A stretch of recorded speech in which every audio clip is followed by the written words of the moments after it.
السلام عليكم ومرحبا بكم كيف العادة في قناتكم مطبخ فرح المتنوع مع فيديو جديد ووصفة جديدة.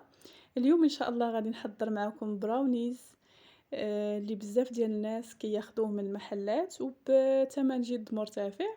اليوم ان شاء الله غادي نحضروه في البيت بطريقة سهلة ومبسطة.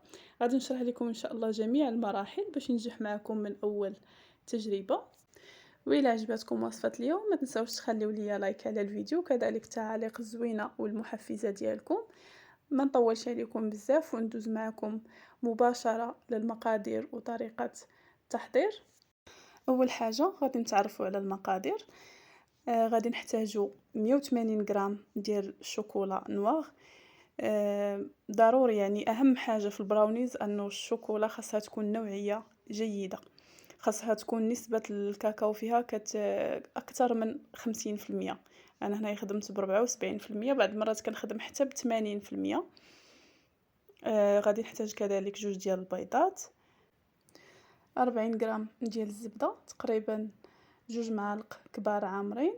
غادي نحتاج كذلك ساشي ديال خميرة الحلويات ما يعادل 7 غرام، وغادي نحتاج نص كاس ديال الدقيق تقريبا 50 غرام، 110 غرام ديال السكر كلاصي، تقريبا كاس ديال العنبه ما عامرش، وقبيصه ديال الملح كيف العاده. وللتزيين غادي نزين بالقرقاع. المرحله الاولى في واحد الكسرونه غادي ندير الشوكولا ونضيف الزبده، يفضل انها تكون نوعيه جيده وتكون من اصل حيواني باش البراونيز ديالنا كيجيو ناجحين وكيجيو بنان.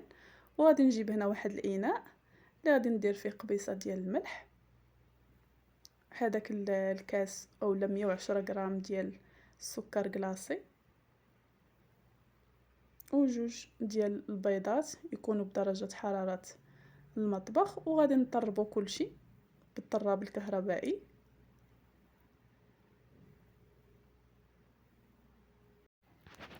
كنستمر في الخفق حتى الخليط كيتبدل اللون ديالو وكذلك القوام. كنحصل على خليط بهذا الشكل.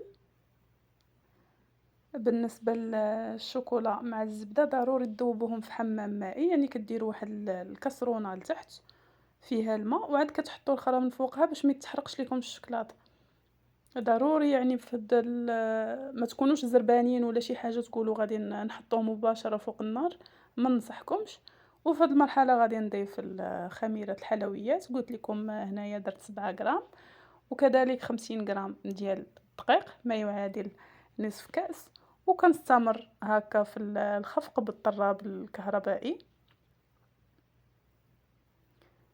وكيكون هذا هو القوام ديال الخليط ديالنا ديال البراونيز. انا جبت هنايا واحد الاطار اللي غلفته بورق الفرن.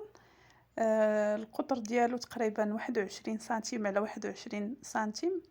بالنسبه للقرقاع يعني يفضل انكم ديروه كيجي بنين البراونيز بالقرقاع، ولكن كيبقى ماشي اساسي. يعني تقدروا ديروه، تقدروا تعوضوه بلي بيبي دو شوكولا، ولكن حتى هما الا غديروهم فتاخذوا شي نوعيه اللي تكون مزيانه.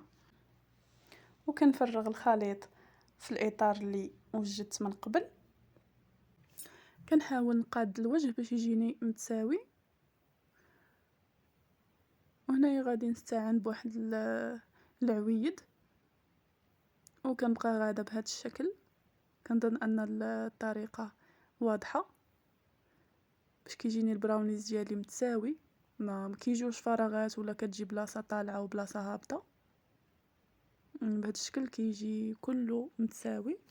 وندخل البراونيز مباشره الفرن اللي كيكون سخون من قبل على درجه حراره 170 حتى ل 180. مده الطهي ما كتعداش 25 دقيقه حتى ل 30 دقيقه. كيكون هذا هو الشكل النهائي ديال البراونيز. كنتمنى وصفه اليوم تنال اعجابكم. خليتكم على خير والى اللقاء مع فيديو جديد ووصفه جديده ان شاء الله.